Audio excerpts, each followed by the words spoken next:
In the beginning, God creates the heavens and the earth in 6 days.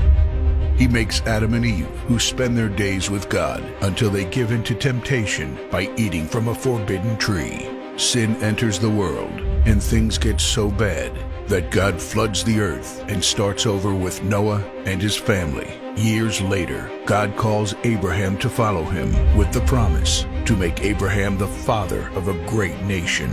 Abraham obeys, and God gives him a son, Isaac. Isaac's son Jacob has 12 sons. Joseph, Jacob's favorite, becomes second in command of Egypt. God uses him to save his entire family and Egypt from starvation. Hundreds of years later, the Israelites are slaves in Egypt. Moses is called to lead the Israelites out of slavery.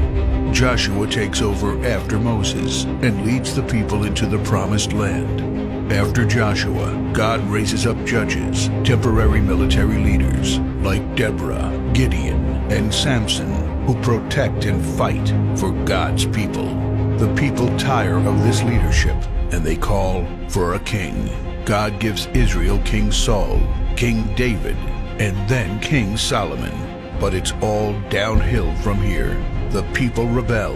The kingdom of Israel is divided, and everyone turns their back on God. Prophets like Elijah, Isaiah, Micah, and Jeremiah warn that if people don't repent of their sins, there will be consequences. But the people ignore their warnings. The divided kingdoms are conquered, and God's people face captivity in foreign lands. People like Daniel show great courage and stand up for God when no one else does. Some of the exiled people return to the promised land, but for 400 years, God is silent. No prophets, no miracles, and no angel visitations. But then, the silence is broken when Jesus is born.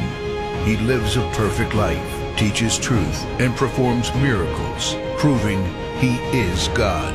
He shows us the full extent of God's love by taking our place and dying on the cross for our sin. He is placed in a grave, but 3 days later, Jesus rises again, conquering sin and death. His followers travel the world, sharing the good news of His love and starting churches. We now are part of this story, and we have the chance to change the world and share His love, because one day He will crack open the sky and He will return. It's the greatest story ever told.